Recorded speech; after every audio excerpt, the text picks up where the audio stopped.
white guys look the same. Tyler, every name Chandler. is different. Hey. I'm Matt. I'm Chandler. How are you guys doing today? We are getting ready to start in just a couple seconds with another episode of United Shades of Gray, Conversations of Race in America. I'm really liking the way I'm sounding in these headphones. I don't know. Mark, say something. What do you think? Testing. Sibilance. You have sound?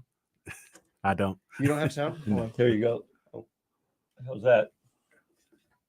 I hear it now. Yep. Okay, so sounds good. So we're going to get started in just a second. As you guys are coming into this conversation, we got a good conversation, I think, today. So I want you to like, tag, and share this conversation. We're going to talk about the impact of fatherlessness has on society. And we'll look at this from a couple of different perspectives. So let's get in here. Those of you who are coming in, let's make it happen. Let's do this. We're getting ready to get started in just a hot second. You're opening it up. It's not a closed session, is it? No, it's open. All right. We're here. Good. Oh yeah, you're absolutely right. Weeks away, you didn't have it open. It wasn't me. It was him. Oh, Chandler. It was Chandler Tyler. Chandler Tyler screwed it up. Yeah, so it looks to be live, and we'll check to make sure that we're live.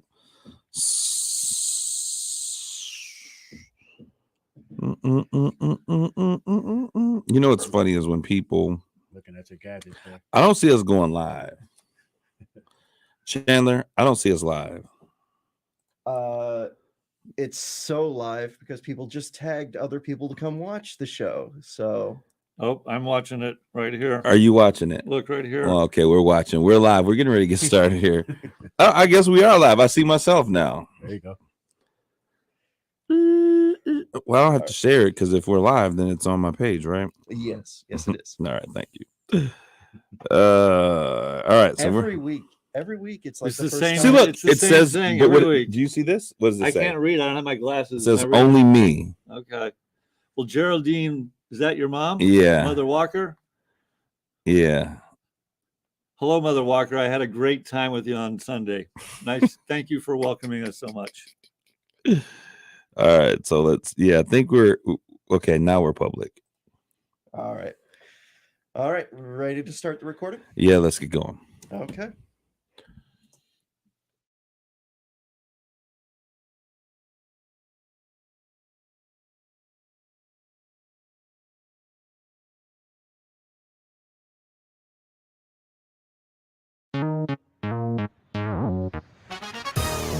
Welcome to United Shades of Gray, Conversations of Race in America on 100.5 and 790 News Radio WSGW and online at WSGW.com. Here is your host, Kareem Bowen. Good evening, everyone, and welcome to another edition of United Shades of Gray, Conversations of Race in America. We got a doozy of a conversation for you guys today. I think it's going to be really interesting. Something that we've toyed about talking about for some time. And so Mark said, hey, he had some conversation with someone and he threw me an article. I said, hey, let's talk about it. And I think it's going to be an interesting conversation because, there's always dualistic approaches and viewpoints on how we see things. We all see things from different ways, perspectives. But we have with us today in the studio, I'm going to do this in reverse order. We got my man, Chandler Tyler, our producer, our Chandler P in the place to be. Chandler, no, his name is Chandler P. And I often joke because I always wanted to call him Tyler. I'm gonna bring in that name tag eventually. You Chandler. need to put like a sign, Chandler, all bold letters. So Chandler. You can remember. It'll be a light up sign too. So Chandler P in the place to be. Either that or a shock collar. Every time he says Tyler, he's in shock. That ain't happening. All right. And we also have with us here, as you hear him interjecting, Mark Bassett, who has been our co-host. He's in here coming every week. We're having these great conversations. Mark, welcome once again. Thank you, Kareem. If you don't mind, I want to congratulate Kareem. For those of you who don't know, Kareem is also a pastor, the Potter's Touch. Yeah. Celebrated his 9th anniversary as the pastor of the Potter's Touch. My wife and I joined him for his 12 noon service.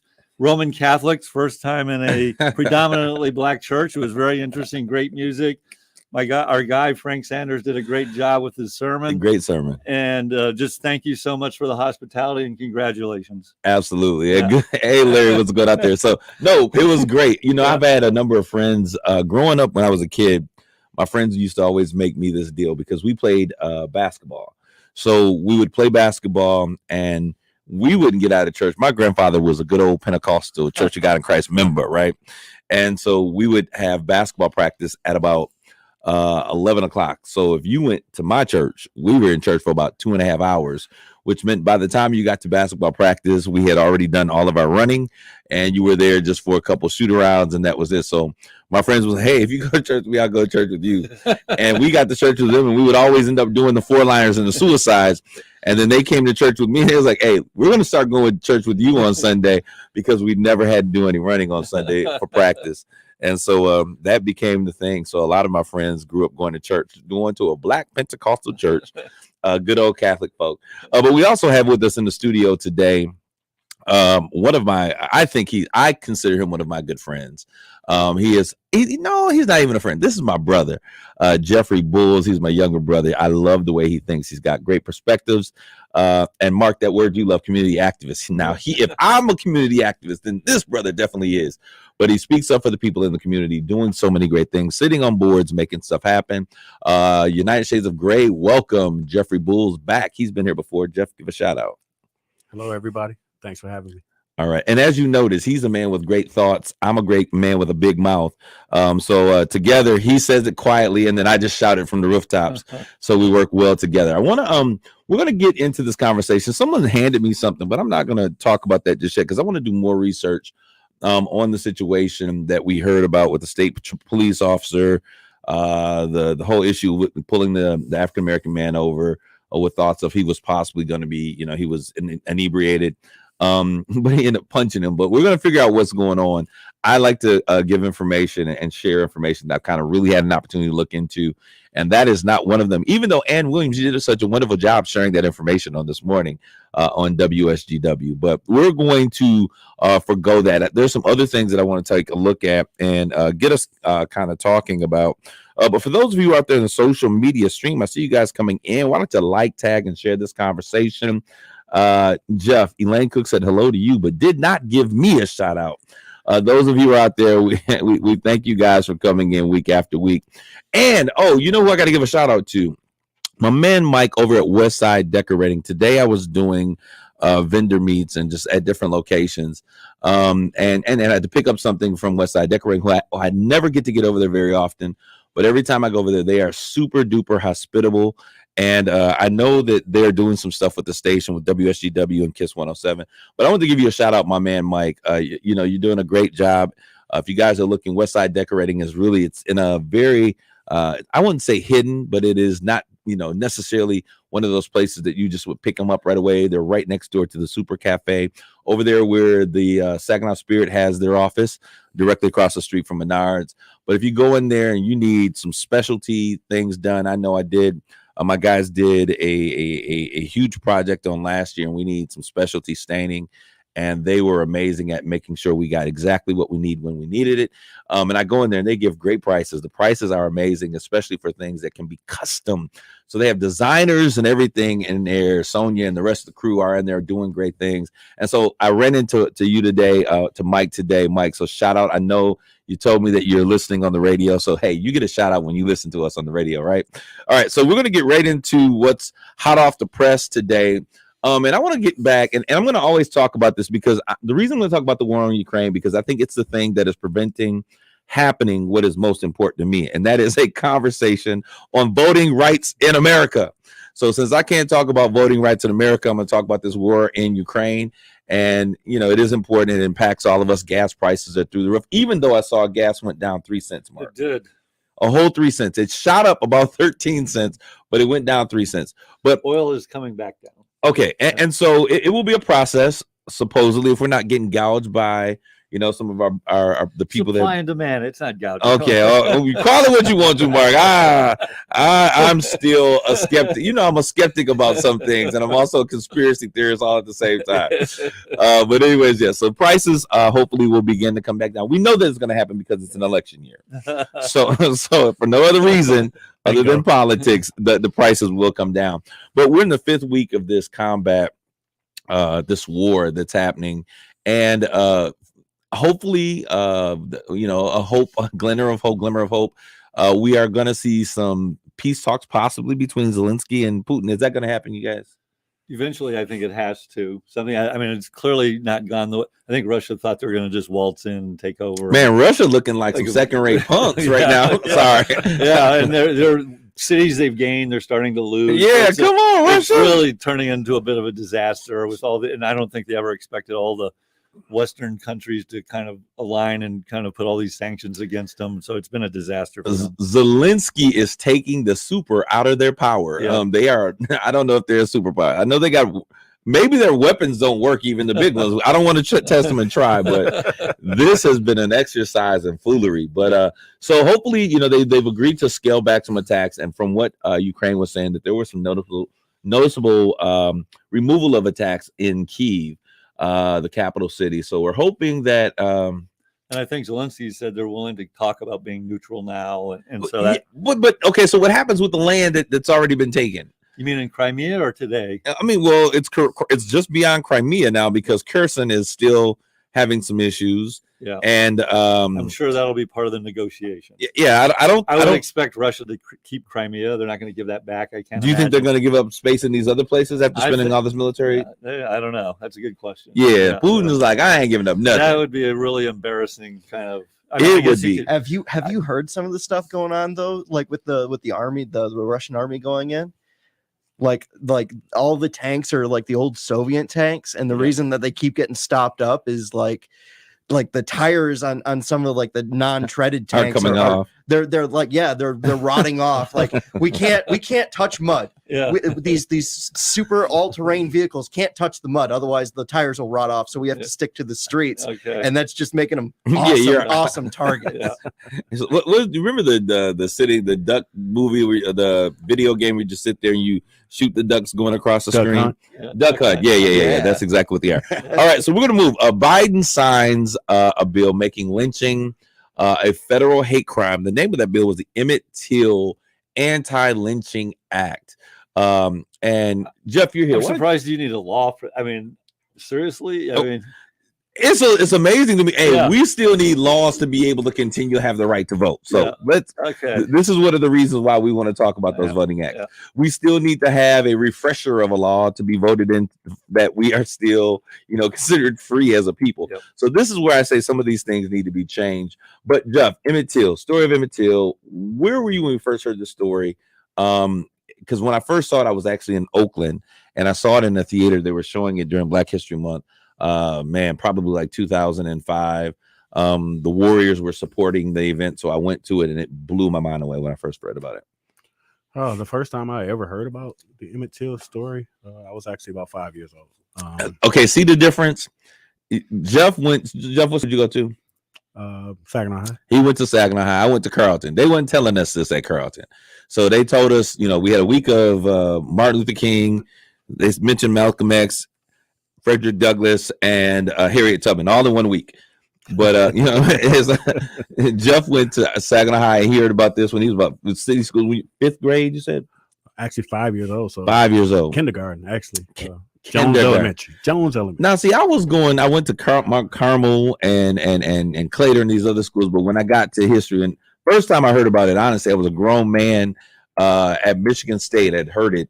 But when I saw the actual film is when I was out on the West Coast, and it just blew my mind. So those of you who are listening are like, well, okay, well, please let us in. Who is Emmett Till? And Emmett Till was a 14-year-old boy that was in the South. Long story short, he was accused of looking at a woman, and this is during those Jim Crow days. And he looked at this white woman in her eyes, and the husband didn't like it, and they went into his home and pulled him out of the home. Now, he was in bed. They were all in bed. He was in bed with his cousin, which has written a book since then pulled him out, lynched him. They find him. It was just horrific what had happened to this young man. Lynched, beaten, bruised, Sodom. It's just ridiculous. Anything that you could possibly do a person, eyes bulging out of his head from strangulation, just the entire thing. And his mom had an open casket to show the world the brutality of what was going on at that time.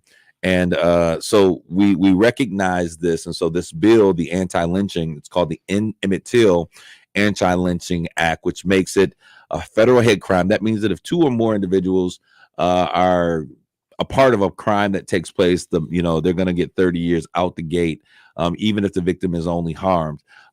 We saw a first hate crime being executed by federal government with Ahmaud Arbery. Yes. The first time that particular act has gone into place. And so, what I loved about this is that they finally got that part right. There's still an investigation on, was it the DA that was tampering and not doing what was necessary, and why this didn't come to trial initially without, some of those Ben Crump. And Ben Crump wasn't on this show with us as a special guest, but he did come in and visit us on our sister station, WTLZ KISS 107.1, in a conversation talking about the legal justice system. So it is now a law. He signs it into law. It's crazy. Now, what's interesting to me about this is, why would something like this take so long for us to get it passed? Because it's been voted down so many times. Anybody got any thoughts as to why they would vote this down? Denial. Denial of what? Period, point blank, denial. And I think that's a pervasive thing in our society, is that you have a lot of people in our society, whether they're good intention or not. I don't think we've told the story about what racism is and what it looks like in this country. So what would they be like in that case for my education? Clearly lynching is. That's what I love about you, Mark. Did you hear what he said? What are people are denying? I mean, I don't quite understand what they would be denying. I mean, that's bad. So. I think people see it as just a murder. Okay. And not the circumstances that surround it. The circumstances is what makes it a lynching. Okay. Yeah. Yep. Okay. And so it is a hate. That's why I hate they crime. voted it down because they've said historically that murder's covered already in a lot of other laws, and so we don't need a special law for this. Exactly. Okay, got it. And so the designation as a hate crime is very important there. All right. So we're going to talk about this, and I almost feel bad having any more conversation about this. I put a post on one of my social media pages, and Jeff, I think you were, it was just ridiculous. I think a couple hundred people, 180, a couple hundred people, I don't know what it is, were posting and going back and forth. And I was like, listen, as a man who does not have rich men problem the way that Will Smith and Chris Rock have, like, I can take about 30 minutes and have a conversation about it. And then it's on to dealing with life's issues. But I want to talk about the slap that was heard around the world. They've been talking about this on everything on every station in the planet, and that is when Will Smith, aka Ali, he was having flashbacks of his days at portraying the great actress Ali. He slapped. I can't say what Chris Rock said, but he slapped the taste out of Chris Rock's mouth, and I guess that's the way I would have to say it. Chris Rock, who is a comedian known for joking and pushing the envelope, and that's one of the reasons why they have Chris Rock come on. What are your thoughts? Now, there was this whole conversation like, yes, you should never talk about a man's wife. So he was justified of jumping on the stage, running down the railway, slapping another of his comrades on an industry event. That's the thing. Your bosses are in charge here. Right. This is an industry event. This is pretty much like a work party that you're going to, and they're going to give out, who won the, the microwave oven or whatever the thing is at your work party. So this took place at the Oscars. What are your thoughts, gentlemen? And was he justified that level of violence and force for the words that he said? He made a reference to Jada Pinkett Smith, and I'm sure you guys know about this. But we got these three fellas here having this conversation. Hey, he's waiting for the next installment of G.I. Jane. G.I. Jane famously played by Demi Moore, who shaved her head for the occasion. I did not know this, and I don't know if the I world didn't knew know this. it either. The Jada. Me either. I had no clue. Alopecia. Yeah. So she suffered from alopecia. I thought because her I hair, thought she just shaved her head. and she's frankly. been doing it. You know, Yeah. She's been doing it for years. For She's always years. had short hair. short hair. So I just said, okay, But it you know, wouldn't stun me if Chris Rock didn't actually know, to be honest. I don't think that Chris Rock, he said that No. he didn't know, as a matter of fact. He wasn't aware. Yeah. So, anyways, he got slapped like crazy. Will was mad. He went into his I am legend, mode and went on the stage and slapped the guy. So this is the thing. So I listened and Well, someone told me, I didn't see it. I still haven't watched the clip, that he actually laughed initially. he was He did. laughing. Yeah. He did. I mean, and Yeah. people were like, "Oh, it was the after." No, he was laughing at the comment. Yeah.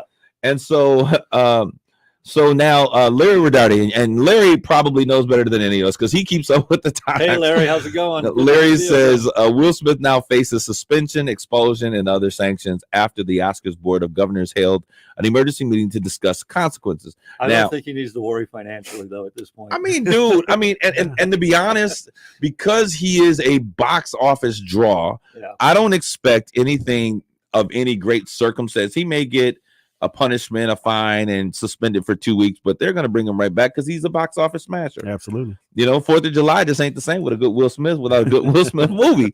I mean, but anyways, I'll tell you what I did not like. So first of all, was he justified? Go ahead. Was he justified, Mark? Absolutely not. I mean, is that a legitimate question? Mark, you mean to tell me if someone said something about Mary's new hair, you wouldn't jump on the stage and just go up there No. and slap them silly? Obviously not. It would have been much more powerful to grab the mic from him and say, hey, making fun of someone with a disease is not cool. Or, I mean, And I because he's think basically delegitimized based himself. upon the way Chris' posture was, I think that's what he thought might happen. Yeah. That he would get up there because Will ain't never been gangster. Yeah. We've seen Fresh Prince on West Philadelphia. He got in one little fight. His mama got scared. And My his boy, rap music wasn't really kind of, parents just don't understand. Come on, Will. But and I'll tell you what I thought when I saw this. And you know who I need to have talk about this on Sunday. I'm gonna see if he's available. I'm gonna have my friend Dr. Jeffery Gardner. He's America's psychologist. I'm gonna have him on the show. So you guys tune in to Straight Talk on Sunday at 6 p.m. It's a live show on KISS WTLZ.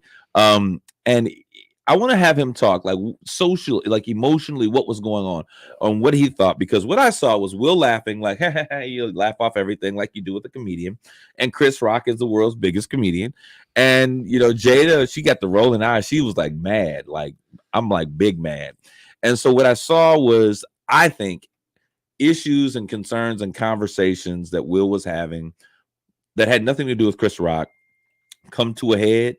And it's like, look, y'all don't know who Tupac is. Most of you that are here, this one probably would not know who Tupac is. I got a couple of his songs. You on my do, iPod. Mark. You do. But Tupac. Jada has a history of dating Tupac, and then there was this entanglement situation. Yeah. And so I think, and if you ever read, you guys need to read Will Smith's book, and I say this because I think it's one of the best books that I've ever read about overcoming obstacles, perseverance. And one of the things that he was talking about in the book, and I read this probably a couple of weeks ago, is that all of his life he's never been bold enough to stand up against the aggressor. So when he was a kid, he was never able to stop his father from abusing his mom.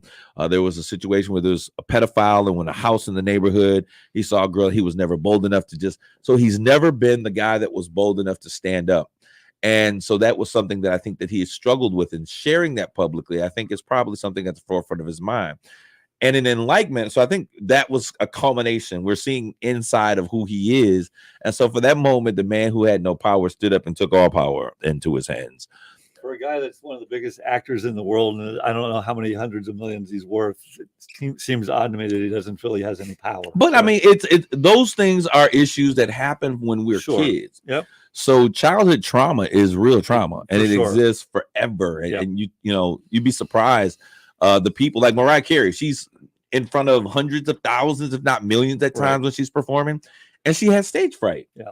I mean, so they are able to switch that Sure. thing off. That's what makes them superstars. What's interesting, though, to me is that they've lived their private life so publicly. So, Absolutely. their open relationship. That's why you can't get They've mad. had all sorts of discussions on live TV about, who's sleeping with who and are you sleeping with this? And so to lose it over this. How you It gonna just- lose it? It seems weird to me. I You mean, need to it go just- you need to go have a conversation. He came Yeah. out like Suge Knight, and y'all. I'm having a conversation. This is so funny. I mean, come on. He's But- gonna hang him over the balcony by his ankles. My personal thought is, I was sitting there like I felt like Chris Rock was. Go see the movie New Jack City. I feel like he was Pookie all over again.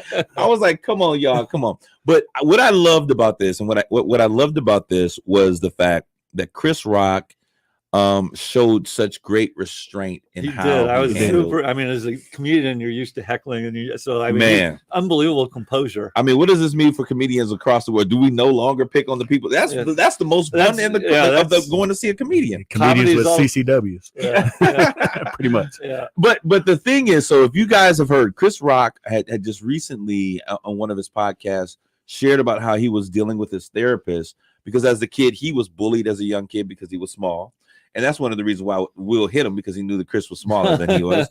And then he went to he was bused to an all-white school. Then he was not only the smallest kid, but he's also the black kid in it. So he was being bullied his entire life, and so he stood up to the bully, and he put a brick inside of a pillowcase. And he was so fed up with the bully that he was angry and he hit the bully with this the brick in the pillowcase, and nearly killed the guy. Wow.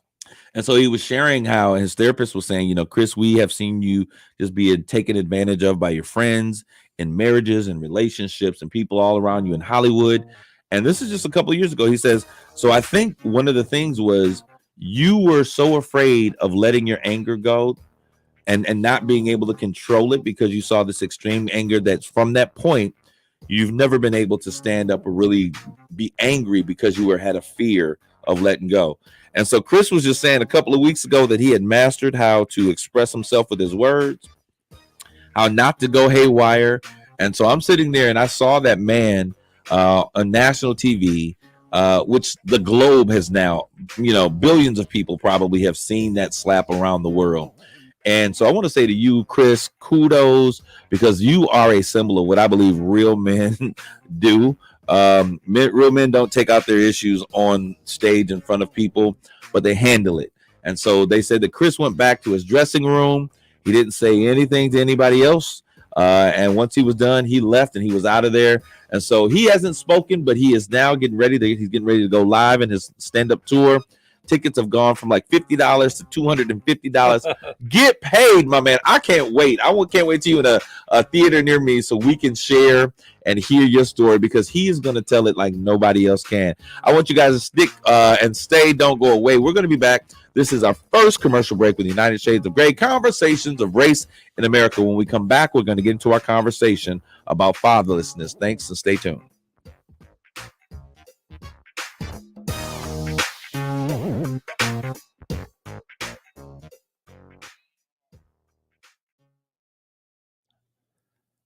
All right, guys, we're here. Thank you guys for tuning in. Let's build this audience. We're here and we're going to have a conversation, which can be uncomfortable because it's a conversation where you have to really reflect and look at yourself in the mirror and be honest with where you are. We're going to talk about the impact of fatherlessness on society. And I'll tell you, I've talked with a number of people, and it's interesting. I've talked with a number of older white men. When I talk to these older white men, like the problem in America that blacks are having is not systemic race and these other things, but and I had this conversation with some other people, Mark, you and it came up, and they were saying it is the dissolution or the dying fabric of the black family. And so we're gonna have that conversation on today. I have my opinions and thoughts, and I'm always open to new ideas and thoughts, and I think that families are always important. They're an essential part of how we were created. I'm a believer in the Bible, as Mark told you, as a pastor. So the concept of fiat, God spoke into creation, and he created man and woman, and he created a family. I think it's a very important of the family unit. And so when we get outside of God's way of doing things, I think that there's always an impact. So we'll talk about that, and we'll see how far we've come and where we need to go and how we get back on track. So we're getting ready to get into the second part of this conversation.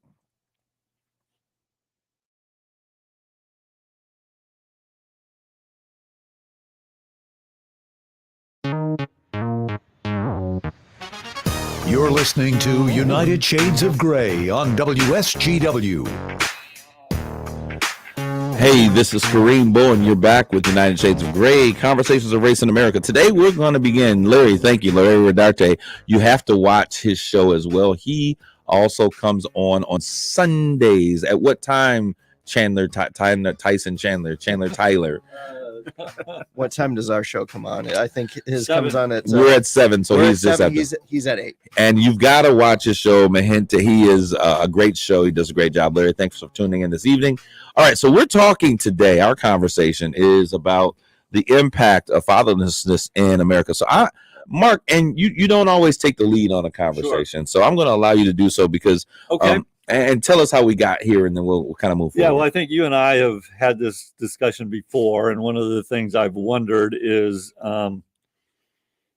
is one of the problems that's going on in the Black community, kind of the dissolution of the family, the high rate of fatherless families. As I told you a few weeks ago, we have at least 2 new fans, my wife and my therapist. My therapist is a PhD. Can we say his name? I don't know. Let me ask him. Hi, therapist. Yeah, I'll ask him. Hey, Mary. You're already out there, Mary, so we'll say hi to you anyways. And I don't know about whether that's breaking his rules. Okay. You're right. Yeah. Anyway, he loves the show. He absolutely loves it. And he forwarded me this article, op-ed by a elderly Black gentleman, came from Jim Crow era South. He's probably my guess from the years he was a child down South in the late 60s, early 70s. And, his thing was it's basically that, yes, the Black community has had slavery, had Jim Crow, has come from very disadvantaged socially, very disadvantaged economically, but it's gotten a lot better over the last 30, 40 years. And at some point, you have to look at yourself in the mirror and take some personal accountability as well. You can't just blame history in the past. And yes, racism still exists, but you have to take personal accountability as well. And his things were really about the dissolution of the Black family. And the data he showed, and you and I have both gone on and looked, across all races in this country, fatherless families have gone up substantially. But what I think is clear, it's much higher in the Black community than the white community. And he kind of pins that. And clearly, I think the data shows, irrespective of race, a single parent home, a child coming from a single parent home is hugely disadvantaged versus a dual parent home on average. Absolutely. And he talked about, yes, what happened to these people by the police is horrible and it's murder, but Black on Black crime, frankly, it's 90 some odd % of murders of Blacks are from other Black people. And at some point we have to take accountability ourselves of what we're doing and own up to it and change. So, all right. I mean, I think that's a great prelude. Thank you very much for setting that up for us. And so I think that you unpacked a lot here. Yeah. There's a lot of impact that I think that we need to talk. And so I'm gonna give Jeff, I'm gonna give you a chance to kind of get in there, maybe some things that Mark said and position. And the one thing I want to be like, I don't want to get into like Black fathers are better than white fathers, and fatherlessness is just a bad thing. No, it is, and it is an epidemic that is hitting our nation, and it started off in certain communities, but we see that happening across the nation. Yeah. What you don't know, Mark, is that for 5 years I did a partnership with President Obama, and we did a national tour from literally LA to DC, talking about issues that impact young men and boys, particularly focused on Black and brown communities. Mm-hmm. And ending with the Congressional Black Caucus. And this was an amazing seeing the impact of fatherlessness in communities of color and how it played out. But Jeff, I'm going to allow you to go ahead. Well, and I also wrote a book about it, but we'll talk about that later. Well, I did see that report. What is it? The Monahan report? Monahan. Yep. And it's common. I think it's common. I pay a lot of attention to politics. Particularly, my biggest mentor is a Black Republican, so I kind of know that train of thought. Yeah, you guys know the same. I know the train of thought. JG. Yep. Shout out to my guy. What's up, Jimmy? Yeah.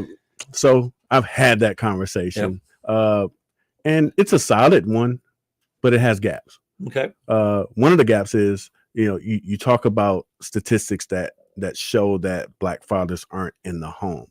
And the gap is just because they aren't in the home doesn't mean that they're not in their child's life. There's a study out there that actually shows that across the board, Black fathers in the home or out are actually the most involved across the spectrum of fatherhood.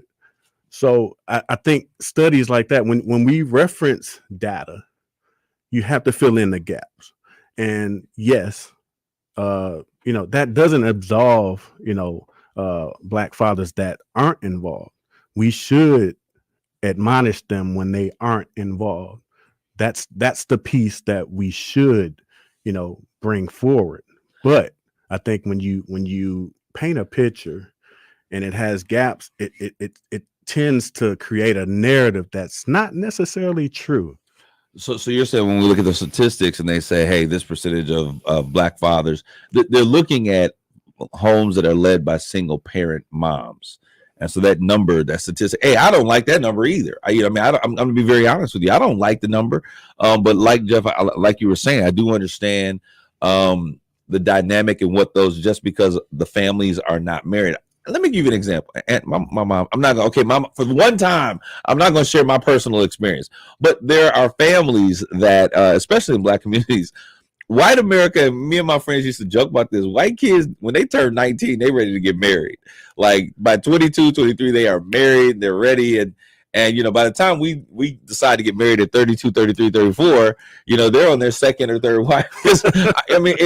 They have no issues with the institution of marriage, which I love that about them, about my counterparts.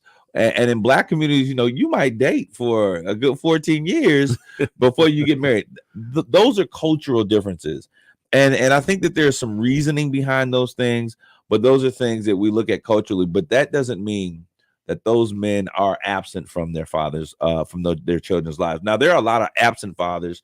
We have one on here right now, Elaine Cook. Yep, you're a single parent mom that raised, 6 kids. On your own, put yourself in school, bachelor's, master's degree. I know your story very well. And you share, some of that story in your book, Before Sunrise or Sunrise or something, whatever it is, but amazing stories out there of this type of thing. So Mark, you would say, because the question comes up, is poverty the reason for the demise of the Black family, or is the demise of the Black family the reason for their poverty? Yeah, I think it's an interesting question. Again, as I was driving over here, I was thinking, because I typically use with you, it's not a racial thing, it's not racist, it's socioeconomic. Absolutely. And to me, it would be interesting to see this cut from not just a pure race thing, but from the average income of a household thing. Because ultimately, again, this guy's op-ed, he had some statistics from the father absence and crisis in America. They're obviously trying to make a point, but generally speaking, if you come from a single parent home, you're 4 times greater to risk of poverty. Probably coming from a poor home to begin with. You're 2 times more likely to drop out of high school. And so I think it's a fair question of is it socioeconomic or is it race, some sort of cultural thing? What's interesting is the whole, again, according to this guy's statistics, that each one's a little different, but the crux of them are all the same, is across all races, it's gone up. Absolutely. Historically, it's been Black, Hispanic, white. And again, I think it would be interesting to do that study if you segmented those races by socioeconomic and whether the real correlation is socioeconomic or race. I tend to believe it's probably more socioeconomic than anything. But I don't know. Okay. One of the things that I think, and whenever we have this conversation, and this goes back to why we asked the question, why did it take Americans so long to make lynching a hate crime? When it's a hate crime, it's typically how, Black men, Strange Fruit, if you list this, the song. Nina Simone. There you go. Awesome. I love Nina Simone. This dude, your musical taste, I love. One of my favorite artists. Sinnerman is like my favorite Nina Simone song. And so she wrote, that song Strange Fruit. I love Nina Simone's version of that, but I also, I'm a Billie Holiday fan as well. And I heard her version. I love that as well. But when we look at those things, and Jeff, you said it best, you know, there's it's a struggle. Race, talking about the impact that slavery has had and continues to have in our country, is a difficult thing for many people to digest and to talk about. And we see that happening. And so I want to say this, because when we look at how this happens, why is there a reason why Black families tend to not be, you know, nuclear intact, where father, mother, and children are all in one space, or why economically they're disadvantaged, and the degradation of the family intactness is no longer there? Is there a reason? And so that's the thing that comes to mind. And can we begin to look at this? If we're going to look at this, because I had a this older white gentleman told me that he wanted me to have a conference on putting together families, which, I mean, as a pastor, I love the idea, but that is, I think, understanding why certain things are that way are important as well. So one of the things that I wanted to bring up, because Mark, I know you, Mark, we've had this conversation and we've been on here before, and we talked about the issues like systemic racism. And Mark, you're not the only person who has trouble with that idea. I've had other leaders in the community that were here, and they're like, I just don't believe in systemic racism. I think that we're all kind of equal and fair. But I just want to say to those of you who are listening today, when I talk about systemic racism, I'm talking about how racism filters into policy decisions, and how and some of this is not always intended. We're going to do this to take out to take you people out. But some of them are when a people who don't understand dynamics and issues in a community make decisions that they feel are beneficial or best for a particular group of people without their input. You do things that create chaos, not understanding it. It's like when you're at work and they make decisions in the top office. Mark understands what I'm talking about. All my good decisions were good. No unintended consequences. But then you get down to the people who have to implement them, and they just don't make sense based on how things operate. Yep. And so I think that is when I talk about systemic issues and how it's in the way that things happen. That's what I'm talking about. You understand what I'm saying, Jeff? Yeah, I mean, like social welfare. I think it was well intended. I personally don't think it was some grand conspiracy, but it had enormous unintended consequences, which probably went against the original purpose. Like social media is another one where the original intent of social media, I think, was good. The unintended consequences of social media are, as far as I'm concerned, catastrophic. So you brought up the Johnson issue, you know, the welfare guy. We're all going to be better. To me, it's hard to see how that was not an intentional move, because when you begin to pay a group of people to eliminate the men from their society, and from their homes and from their families, I think that's the disconnect. Well, you think it's a disconnect? I think that's the disconnect. I think people like yourself, I think you think of yourself like, hey, I'm not racist, so I can't really fathom somebody doing this. Right. Well, when you look back, and we can always go back, but I mean, when you look at actual policy decisions in this country that disenfranchise Black people, those were purposeful. Like when you talk about housing, for instance, and you talk about restrictive deeds and covenants, that was intentional. Or redlining, redlining. Yep. It was intentional. It's actually written. You don't write those on accident. Like, oh, I didn't realize we wrote it that way. Like, no, it was intent. And I think that's the disconnect. I think a lot of times other people see racism like bigotry. Like bigotry is more, individualized, like, hey, I hate those people, rather than systemic racism where it's baked into the cake. It was policy and it was carried on. Like, I think that's the disconnect to me. Now, I want to take, because I want to make sure that we're talking about this issue of fatherlessness. And so when I look at that, I'm thinking of things that existed, for instance, because African Americans were not considered, and I'm kind of gonna go from where we were to where we are today, kind of really quickly, if I could, because Blacks weren't considered to be human or really allowed totally human. Totally human, to have their own possessions, but they were possessions. They weren't allowed to own property, and they weren't allowed to enter into covenants, marriages, things that were legal, right? So blacks created this institution where they would jump the broom, and jumping in the broom was basically something that they would do to symbolize this marriage. And you got to understand that even when they came here, there was a disconnect from family connections. And then those slaves that were here that made it to this new world, when they were here and they were seen connecting and marrying and having children, oftentimes intentionally they would separate families. They would separate the children, especially if, you know, a fair-skinned child or a young male. These are issues of separating, and I think that this is one of the issues and historical perspectives that our country has of separating children and separating fathers from because they understood that I can control that man if I can control his family. And so that understanding continued throughout. Even we saw in Jim Crow's, there was different treatment for black men than there were for black women.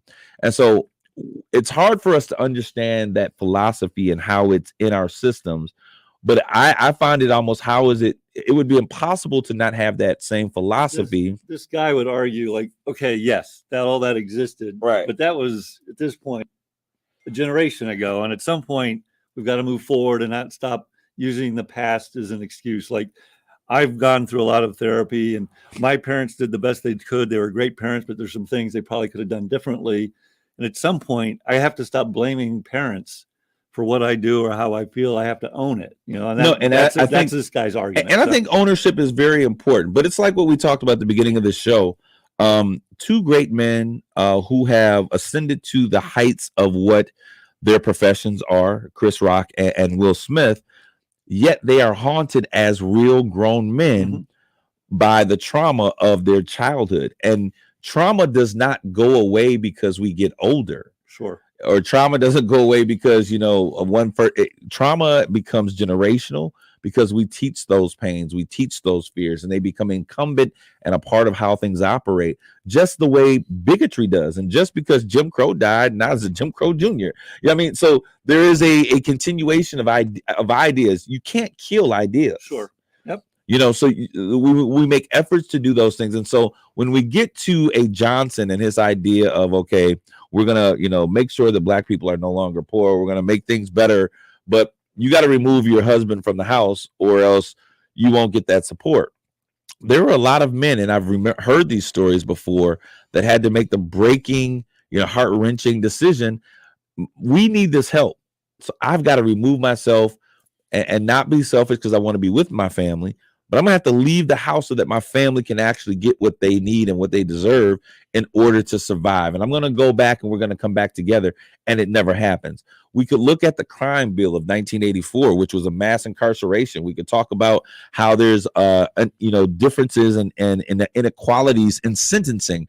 The fact that we have, you know, crack cocaine during that period of time, and 94 as well. Yeah, 94, right. And cocaine not receiving, they're the same drug, but not receiving the same kind of penalties. And it was really largely because of the communities in which they were in, the communities that were affected.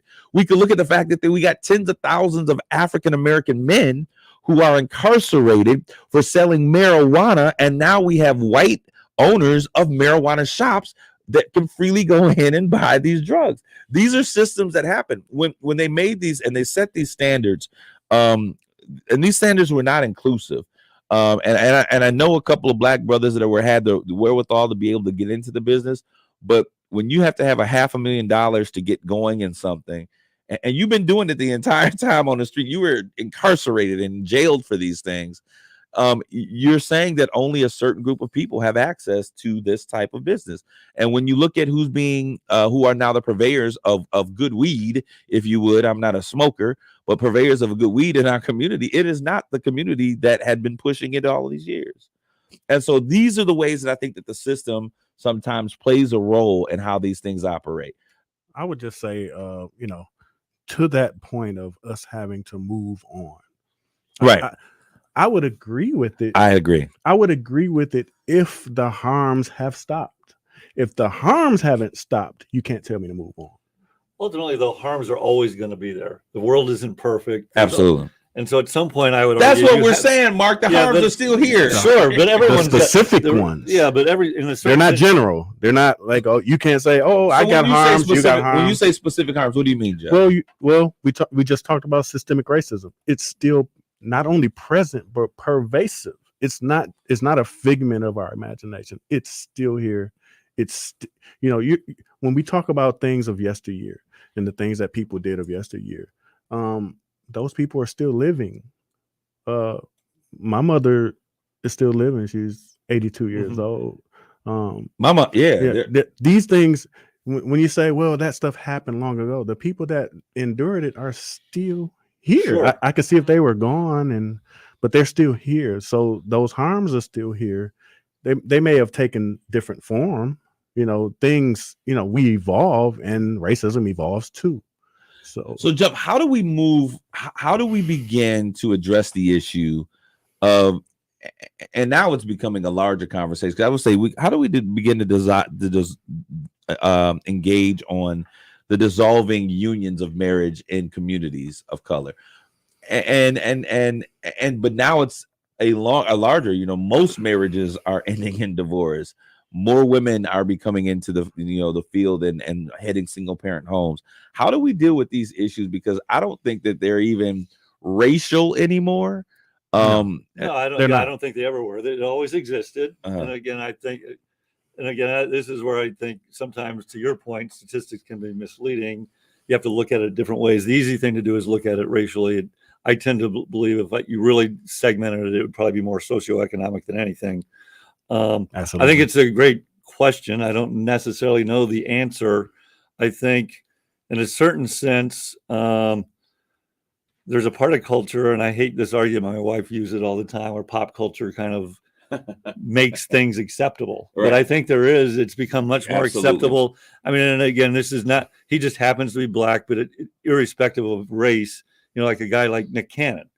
He's got 8 kids by 5 parents. Nick women. is a clown. Nick is And crazy. basically, he's in Parade magazine talking about how he loves being a father and what a great father he is. And he may be, but I'm sorry, you can't be in 5 different homes, and so you're not really a present father. And we're writing an article kind Absolutely of aggrandizing this, and it's like, are you kidding me? I mean, how is this a good thing? That's what It's popular not. culture It's does. Yeah. And so it's crazy. I cannot believe that is, we are at the end of a show and we're just really getting into it. Well, these are big issues. Absolutely. We need to talk about small things. How do we get across the street? But Need more time. Absolutely. But I'm thinking about this, and I'm reminded of something my grandfather used to say to his boys. And say, it's not how many women you can have or how many you can bed or how many women you can please. But the real question is, are you man enough to be able to please one woman for the rest of your life? And so when we look at that, and we think about those things, we need men to show up, whether they're black, brown, Puerto Rican, Asian, whatever they are. The data is clear. When you don't, you're damaging your child. The impact of poverty increases. The impact of teens that don't complete college or high school. Dropout rates are increased. 71% of dropouts come from single parent homes.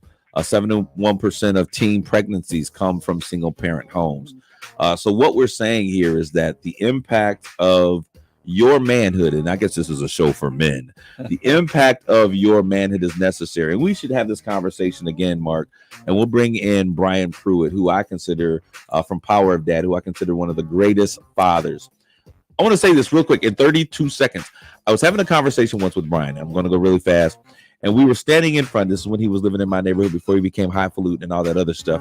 And one of his children came up and said, Dad, and I grew up with parents who were like, hey, don't you see 2 adults talking? And the kid came up and said, Dad, and he stopped. He says, Kareem, can you hold on for a second? And then he attended to what his daughter wanted, and he came back to me. I said, Brian, wow, that was powerful. He says, I never want my child to think that they are second fiddle. I don't care who it is. So our children deserve the best of us instead of giving them what's left of us. Thank you for tuning in to United Shades of Gray, Conversations of Race in America.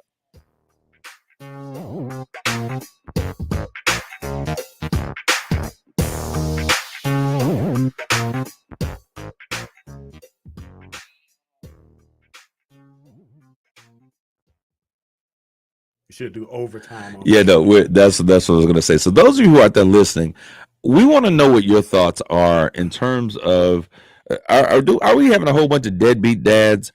What's going on out there? What is the real issue? Is it social, economic? Is it that black men aren't being the fathers that they need to be? I mean, black men, white men, whatever. Because I'm counseling people all of the time, and regardless of race. This issue of fatherlessness, it's a plague. It is an epidemic. Are we in a place that we no longer value the union of a man and a woman together? And it's really not about marriage, but it's really about parents and families sticking together. Chandler, if I could just bring something up, it's also Chandler. Could you please people are always asking me who's the voice that we never see. Oh, do you want me to? Camera. Do you want me Yeah, to steal so it if they could, really? just steal your camera. Yeah, just for a quick second. Thank you. Hello. All right, this is Chandler P, Chandler Tyler, all of those, aka the boss man, aka producer. Here he is. Oh, okay. Hold on. Let me focus.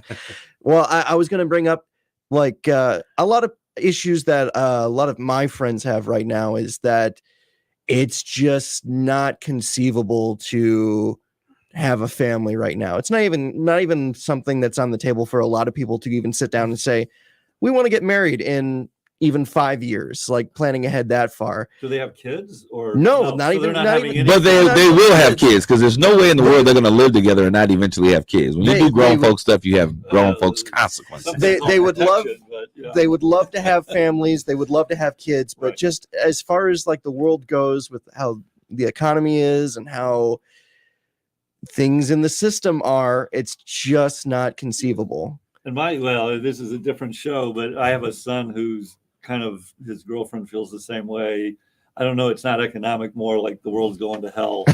I mean, the reality is I think there's no perfect time and things will get better. And my advice to them will be, find a way. When I got married as a grad student, we had 2 kids. I was making $600 a month, lived in grad student housing. I worked at the library for 10 hours a week, and we were on WIC. We were basically on welfare. You find a way to make it work if you love each other, and and we weren't planning to have a kid. It was 2 months in, and it was like, I remember the doctor going, well, what do you want to do? And I was like, I don't know what you mean, but if you're talking about having an abortion, we're not doing that. We're having this kid. So you man up and you I take think we're care of just your in a more situation. progressive society now. Yeah. Do you need to get married to have that family then? Exactly. I think No, you got not a lot of people that feel that way. Yeah. Not only progressively about the institution of marriage, but also the business of marriage. You have a lot of men that feel like, what is the benefit? If I get married, she get half, and we break up, what happens? Is it really beneficial for a man to, some of my friends talk to me about that. Like they like, hey, you got married, like, why? And Jeff, you are like the quintessential husband. Like you do everything. I sit back and watch Jeff on social media, Mark. It's interesting.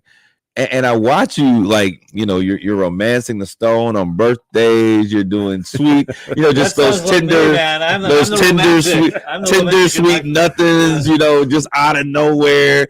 You celebrate her, you support her. If she says, I want to sell tacos, you get lettuce and tomato. I've got a question for Jeff. It's exciting. Do you like Hallmark movies? I've grown to like them. All right, there's my man. I like Hallmark movies too. but anyway, I don't think it's about necessarily getting married, Chandler. But if you have a kid together, you have an obligation. Got a responsibility. You have an obligation. Is kind of what I feel. So let me ask this question: is there something that a child misses when a couple may co-parent but they are not together? Because I think togetherness in parenting is very important. And I think that you can be successful in co-parenting, but is that the model that is the best for a child would be my question. Well, let's bring this up as well, because this is also something that's, as far as I can tell, being considered in people of my age group, just community parenting, where if you don't have the village, if you don't have that support system within, let's say, your own household, well, what happens if your group of friends supports each other instead, or something more intimate and far more complicated than that? Like what? Yeah, well, I think something is better than nothing. And do we need pieces like support structures for that kind of thing? You need them. You do need them. Well, you have to bring the economy into play here. Absolutely. I mean, so okay, you have let's say you are married, and we struggle with this. This is a personal struggle for me. We're married.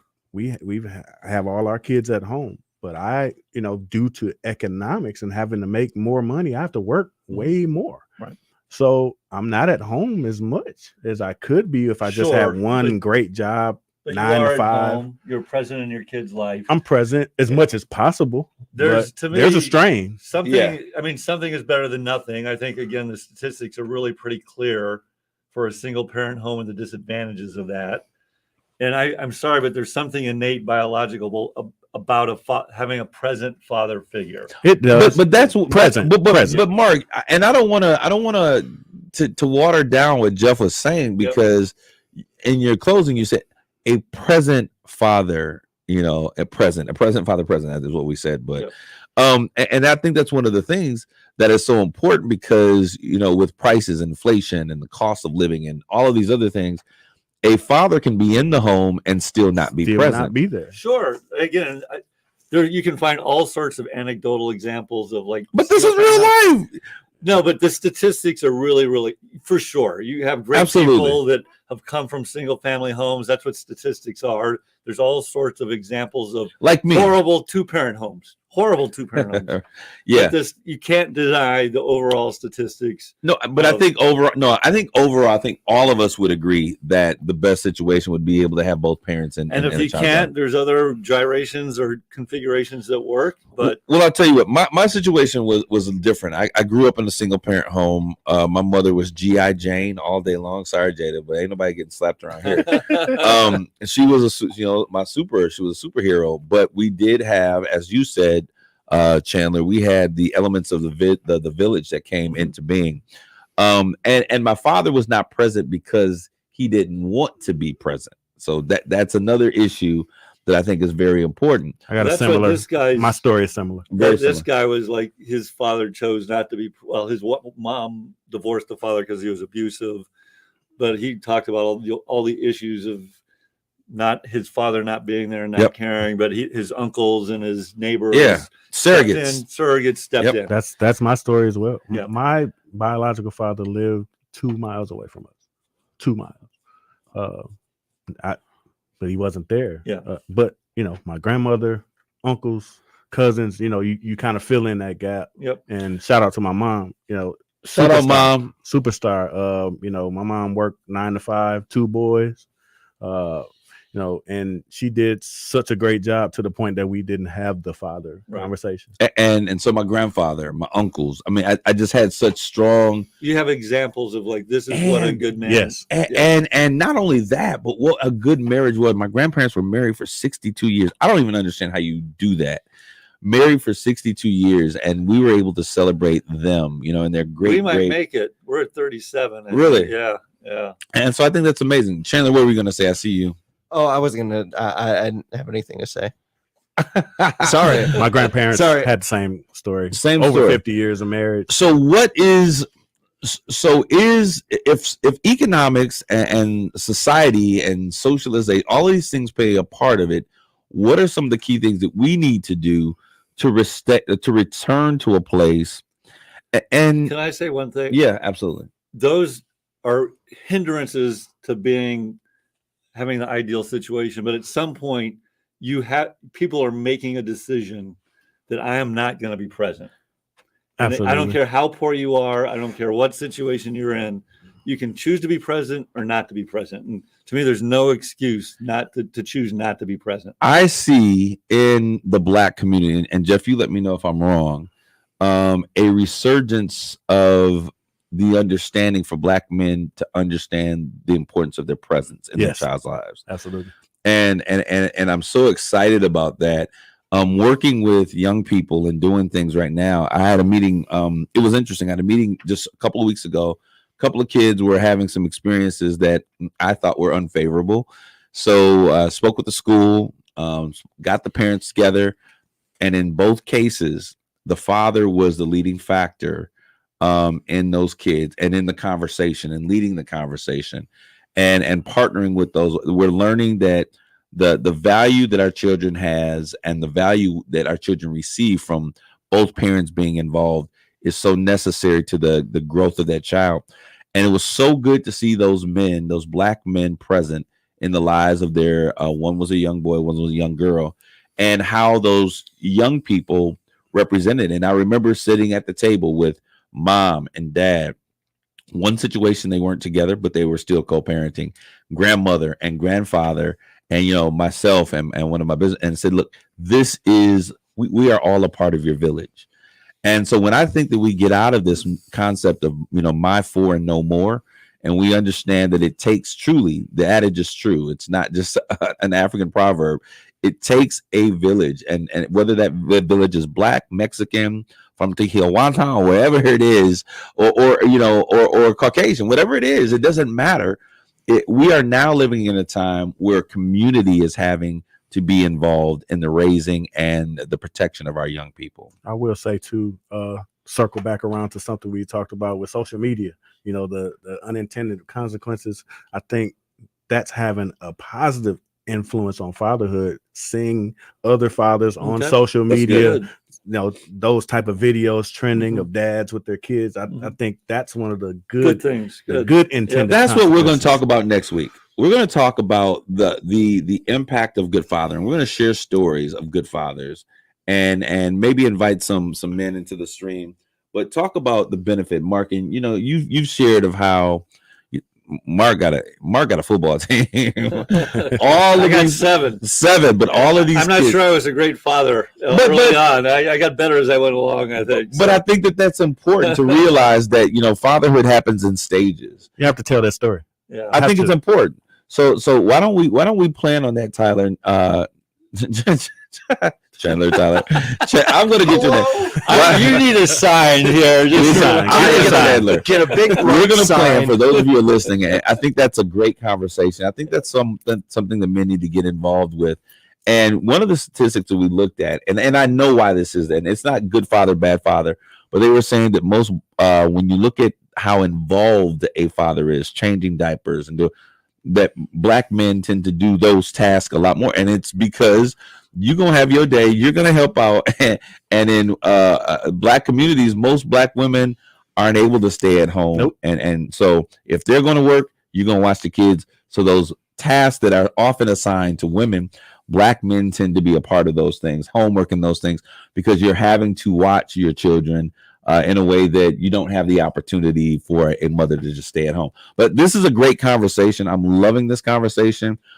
Let's make sure that we're going to share. We're going to get a flyer together. I think we're going to have a conversation about fatherhood and being a man and what it means to impact the generation, especially your children and the kids in your community. I'm loving that conversation, Mark. And that's a conversation that I think Black, white, brown, whatever, it doesn't matter. And I need folks like Mark to lean in. And Mark, one of the things that I want to say while we're on here is that you leaned in for kids that didn't look like you, who didn't come from where you came from. And I'm forever grateful for the fact that you saw a need to create some level of equity on a playing field and to make some things happen. And they didn't look like your kids. They didn't come from where your kids are coming from. But that's what we need. We've got to be able to understand that our family and our community are kind of merging together, and we need each other more than we would be willing to say so. Yep. So I want to thank you guys for tuning into this conversation. Like, tag, and share this conversation. We'll be back next week. We're going to talk about great fathers, real men. All right. So y'all come into that conversation on next week. God bless you all.